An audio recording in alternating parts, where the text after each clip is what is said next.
पिता ने बेटी के प्रेमी के सीने में मारी गोली। बरेली, उत्तर प्रदेश की सच्ची घटना। नमस्कार दोस्तों, मैं शिवा। अगर आप हमारे YouTube चैनल पर पहली बार आए हैं तो हमारे YouTube चैनल को सब्सक्राइब जरूर करें। चलिए वीडियो को शुरू करते हैं। अमित और बेबी का परचून की दुकान से शुरू हुआ प्यार पूरे गांव में आम हो गया था।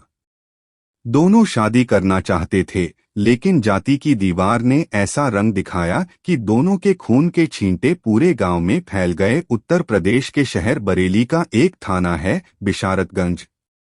इस्माइलपुर गांव इसी थाना क्षेत्र में आता है। गुड्डू अपने परिवार के साथ इसी गांव में रहता था। उसके परिवार में पत्नी के अलावा बेटी बेबी और एक बेटा प्रकाश था। बेटी बीए फाइनल में पढ़ रही थी। गुड्डू खेती किसानी करता था। इसी से उसके परिवार की गुजर बसर होती थी। बेबी के घर के पास गांव के 22 वर्षीय अमित गुप्ता की किराने की दुकान थी। बेबी घर का खाने पीने का सामान अमित की दुकान से लाती थी। इसी आने जाने में वह मन ही मन अमित को पसंद करने लगी थी, लेकिन उसने अपने मन की बात अमित पर जाहिर नहीं होने दी थी। अमित के पिता रामकुमार का कई साल पहले निधन हो गया था। मां अभी थी। भाई बहनों से उसका परिवार भरा पूरा था। अमित का पढ़ाई में मन नहीं लगा तो उसने परचून की दुकान खोल ली थी। एक दिन बेबी जब अमित की दुकान पर पहुंची तो वहां उसके अलावा कोई ग्राहक नहीं था। सौदा लेने के बाद चलते समय उसने अमित से कहा, तुम बहुत सुंदर हो। अक्सर ऐसी प्यार भरी बातें चाहने वाले लड़के अपनी प्रेमिका से कहते हैं, जबकि यहाँ यह बात एक युवती कह रही थी। सुनकर अमित के शरीर में सिहरन सी दौड़ गई। उसने भी मुस्कुराकर कह दिया, अच्छा, और बेबी शर्माकर वहां से चली गई। दुकान पर आते जाते उसे अमित अच्छा लगने लगा था। काफी दिनों तक तो उसने अपने दिल पर काबू रखा था, लेकिन उस दिन उसने हिम्मत करके अमित से सुंदर लगने वाली बात कह ही दी थी। अब बेबी इसी ताक में रहने लगी कि जब अमित की दुकान पर कोई ग्राहक न हो तभी सामान लेने जाए। एक दिन उसे यह मौका मिल गया।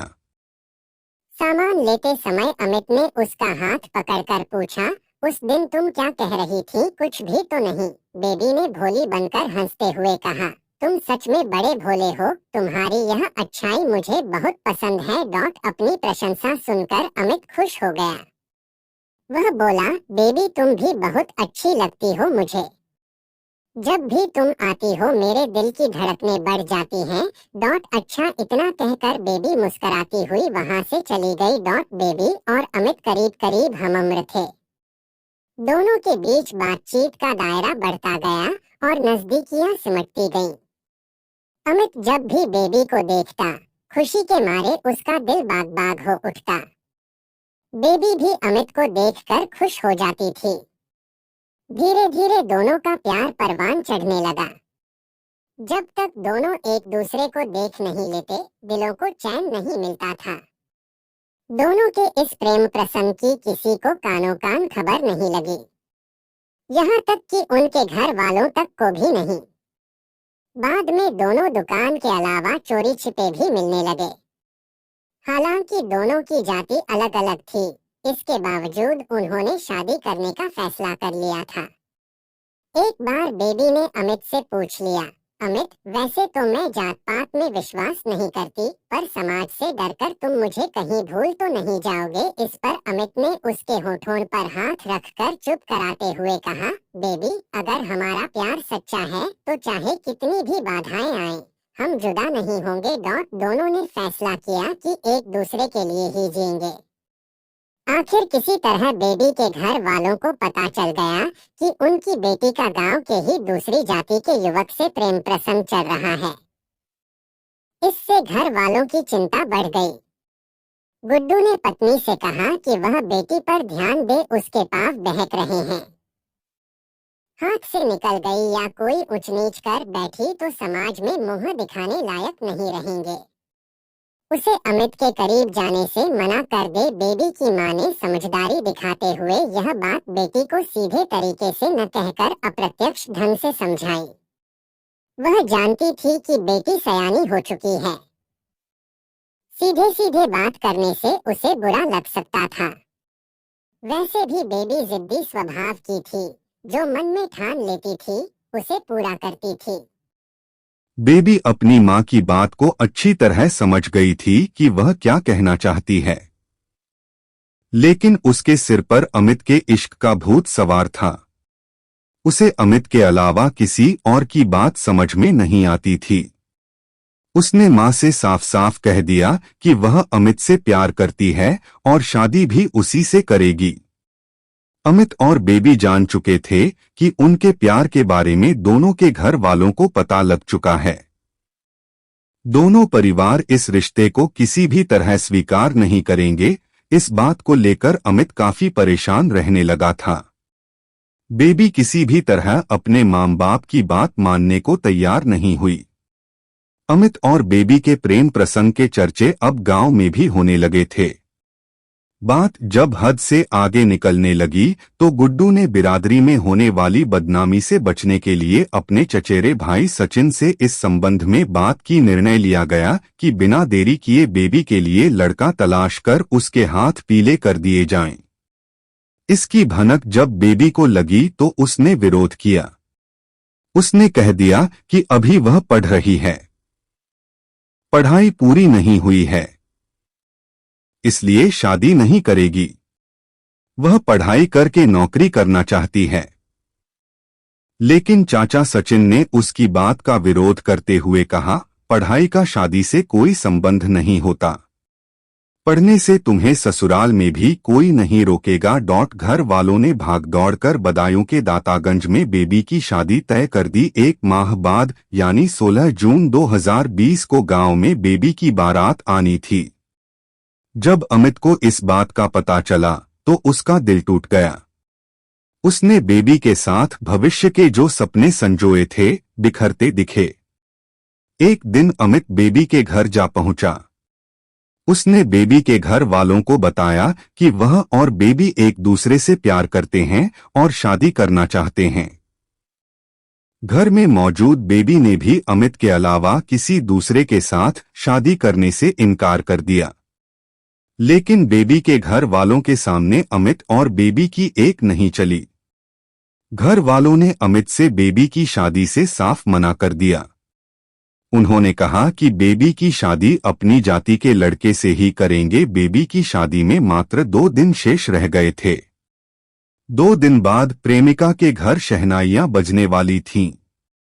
अमित को कुछ सूझ नहीं रहा था। उसकी हालत पागलों जैसी हो गई थी। अमित की दुकान भी कई दिनों से बंद थी। उसका मन बेबी में अटका हुआ था। वह किसी तरह एक बार बेबी से मिलकर दिल की बात कहना चाहता था, लेकिन बेबी पर उसके घर वालों का कड़ा पड़ा था। बेबी के परिवार में खुशियों का माहौल था। शादी की तैयारियों में घर वालों के साथ साथ रिश्तेदार व गांव के परिचित भी लगे हुए थे। 14 जून की सुबह 5 बजे बेबी अपनी बुआ, तहेरी बहन और ताई के साथ खेतों की ओर निकली। आधे घंटे बाद बेबी खेत से घर लौट रही थी। वह अपने घर के दरवाजे के पास पहुंची तभी अमित आ गया।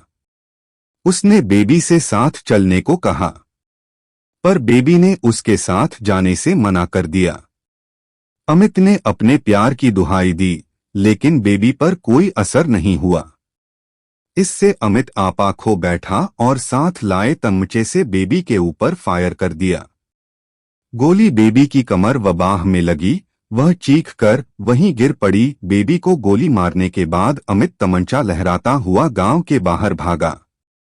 कुछ देर बाद पता चला कि अमित ने बेबी के घर से लगभग 400 मीटर दूर ग्राम प्रधान के घर के पास खाली मैदान में खुद को गोली मार ली है। सुबह सुबह गांव में गोली चलने की आवाज सुनकर गांव वाले एकत्र हो गए।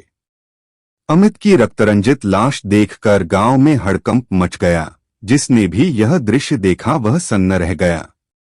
किसी ने अमित के घर वालों को घटना की जानकारी दे दी। जानकारी मिलते ही अमित के घर वाले घटनास्थल की ओर दौड़े। अमित के सीने में गोली लगी थी।